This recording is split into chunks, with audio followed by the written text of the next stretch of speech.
All right, guys, here we are. We are going to be learning about articulations, various articulations, the way we play our instruments and attack, or what we say, articulate the tones. And we're going to be using Arlington Sketches by Elliott DelBorgo that we've worked on a little bit already to help us understand and appreciate the meanings of these key terms. Let's look at the word articulation, okay? Let's see that word, everybody, together. Ready? Articulation. Articulation. What is the meaning of the word articulation?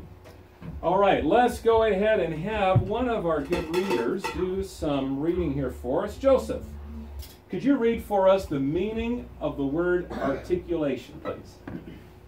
Articulation, the formation of clear and distinct sounds in speech, such as the articulation of vowels and consonants. Okay, good. So articulation relates first of all to what? Speech.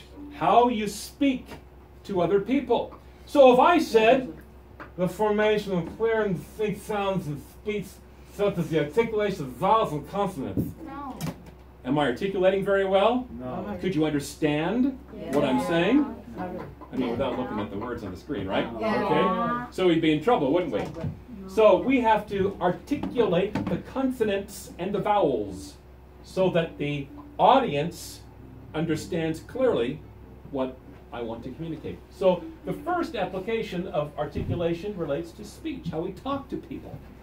But for our purposes here, for music, articulation has another similar but a little bit different meaning. Let's have another one of our good readers, Michelle. Could you read for us, Michelle, the meaning of articulation of music, please? In music, clarity in production of successive notes such as beautiful, polished articulation from the violin. Excellent. Very good reading. Here we have successive, right? Here we have production. So these are kind of compound words. Here's beautifully. Beautifully. Can everybody say beautifully? Beautiful. All right, what's the root of beautifully? Beauty, right? Beauty. All right, so this becomes beautifully to describe polished articulation from the violins. Now, what kind of string ensemble do they want to have, boys and girls? A success. All right, so there's success. This is successive. One note after another is the meaning there, of notes. And in our recent concert, we had beautifully polished articulation from the violins, viola, and cello. All right, very good. Now, in performance, the characteristics of attack and decay. Do our notes decay? No. Yeah, they do. They don't. Otherwise, they don't last forever, right? No, like fermatos, like she. Right. So they Or like kind a of whole die note. out. Okay, the sound decays. We attack it, and then it dies out. It decays. You know, like a piece of meat or something. You know, kind of just sort of decays. Ooh. Of single tones or groups of tones, and the means by which these characteristics are produced. This fancy definition here comes from the new Harvard Dictionary of Music. So, how are these tones produced on a violin? Let's say, Peyton, can you give us an idea? How are these tones produced on a violin? Beautifully. They're produced beautifully. Exactly. They are produced beautifully. And how do we do it on a violin? Can you read this one here for us, Peyton? String instruments articulate with their finger and bow. With their finger and bow. What do we call that technique with the pizzicato? Good, Michelle. And then with our bow, right? Various bowing techniques articulate the note. Wind instruments articulate with their what? Their gut. Their breath, and then their tongue, right?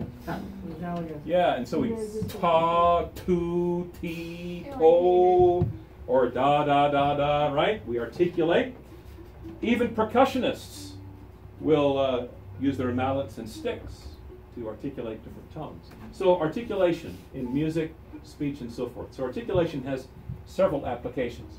Now, in music, there are different kinds of articulations. Let's look at the first one, and we'll have one of our friends here read the first one here. And first up is Alexandra to read to us the first articulation, which is indicated right here with the dot over it. Can you read it for us, please? Yes, please. A single dot above or below the body of a note means it's staccato or short and separate. Okay, good. And here's our sounding out of the word here in the parentheses, right? Staccato. Staccato. Everybody, let's say that word together. Ready?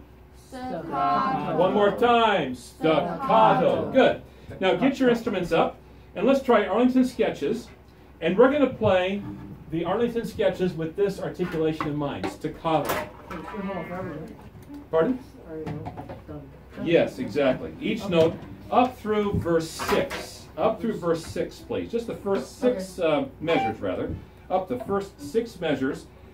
And we're going to articulate with staccato. There are no articulations indicated by the composer. So we'll go through all of these and we'll make a decision as to which one we think would be best for the beginning of our music here. Up through measure 6. Everyone sitting up, please. Here we go. 1, 2, ready. Oh wait, no, sorry, I messed up. All right, try again. 1, 2, staccato.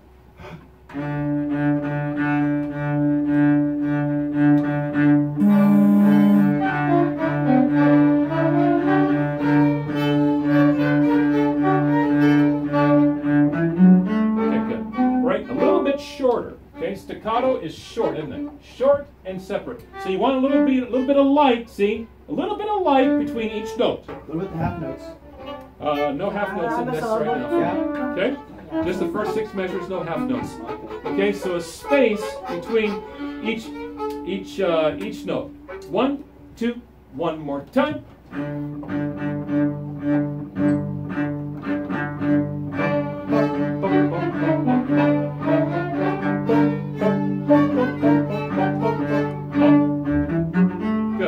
That's good. So that is an example of what? Staccato. Staccato. Good. Let's go on to the next approach to articulation in music. And here we have... Ooh. This is weird. And it's a long word, isn't it? Staccatissimo. Huh? Staccatissimo. Staccatissimo. Staccatissimo. Let's try that, everybody, together. Ready? Staccatissimo. Sounds kind of like a sumo wrestler or something, huh? Staccatissimo. Well, let's go ahead and have someone read to us about staccatissimo. Rachel, could you give it a try here on the... this is a little bit more advanced or different than staccato. Go ahead and read it for us, please. For extremely short notes, a mark that looks like a triangular wedge or an exclamation point without the dot is called the staccatissimo. It's shorter and edgier than staccato. Okay, very good. So we have staccato, and then what's this one here, everybody? Staccatissimo. Staccatissimo. All right, let's give it a try.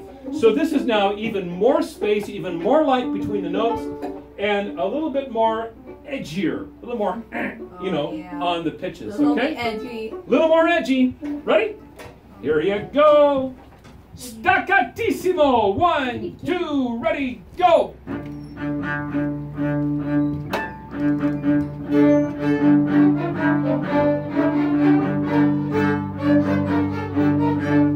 Okay, stop. All right, now we're at a fortissimo. This is for you, for being such a fabulous teacher from Well, that's PTC. really, really nice. Can I have your Thank you chips? kindly. Can I Okay. have your chips? Hey, that's swell. You may not, but you may enjoy watching me eat it later. Okay. Give me a little more volume here, folks. We have a fortissimo, right? And so we've got to be a little more edgier, a little bit more oomph for the notes. Start again. That's hard to do. That's why we're learning Am I on the bouncing? staccatissimo. It sounds great. 1, 2, staccatissimo.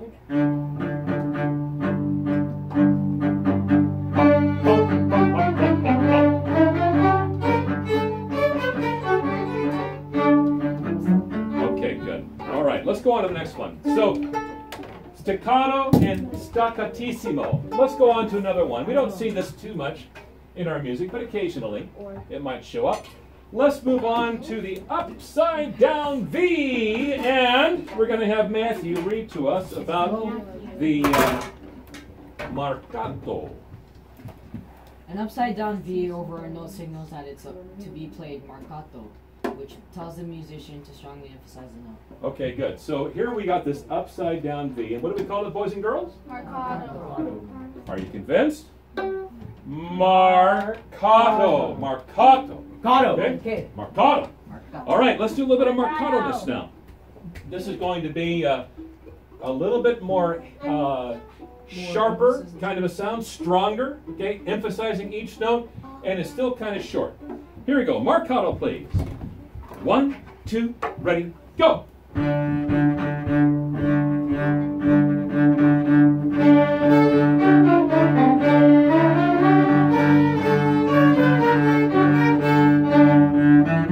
Okay, good.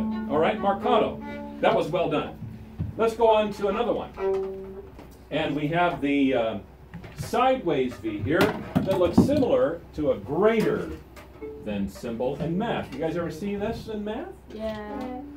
Greater than. Yeah. Greater than, huh? Yeah. Okay, good. Robert Ramos, Balance. read to us about the sideways V, please. A sideways V that looks similar to a greater than symbol is an accent, which also places more phrases on a note. One clarification here: a marcato signs to hit a note strongly and back off immediately. Okay, good.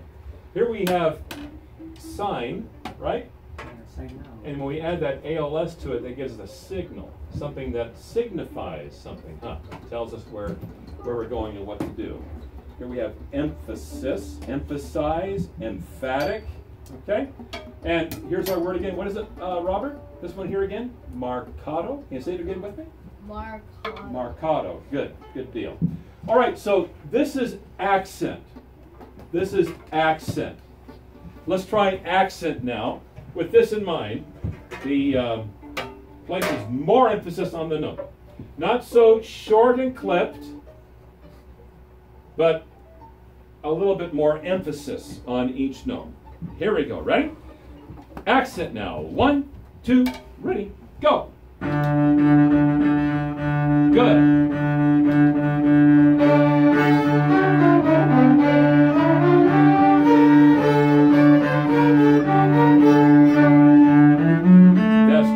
One more time, please. And just put a sideways V over each note. Over each note. 1, 2, ready, go.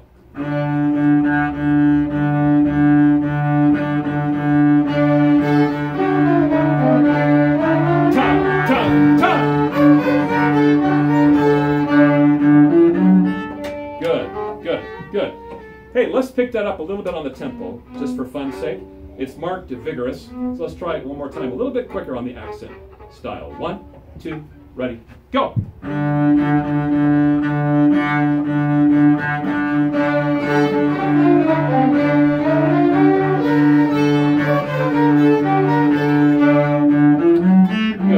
okay, that's good for now. Let's go ahead to one more, please, and Giles is going to tell us about tenuto. A line over or under the body of a single note means it is played tenuto.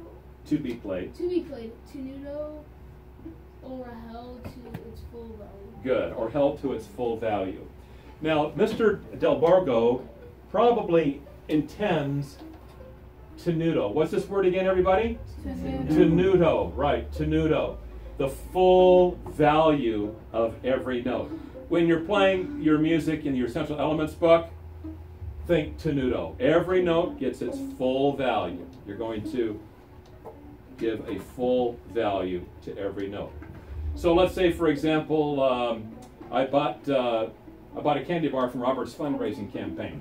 Okay, and he said, Mr. Chandler, that's going to be $1.75 for that candy bar. I said, oh wow. I've got $2. Do you have change? And he says, yeah. And so I give him $2, and he gives me 10 cents in change. What's happened? Has he given me a tenuto of change? You got ripped off. He's ripped me off, okay? And he still owes me how much? 15 cents. 15 more centavos, right? Okay? So he says, oh, wait, I got another dime, Mr. Chandler. So he gives me now 20 cents. Am I still short on my tenuto? 5 cents. He's given me first a staccatissimo. Now he's moved me up to staccato. So what I'm going to do, I'm going to rattle him like an accent here and say, give me my next 5 cents. And he says, oh, I think I got... Here you go, Mr. Chandler. Good. Now we've got a tenuto relationship, Mr. Robert and me. And I got a candy bar and he's got his money. Okay? Let's go ahead and give it a try now. Full value, right? Here you go. Full value. Each note, it's full value. Don't give me 10 cents for a 25-cent change. 1, 2, ready, go!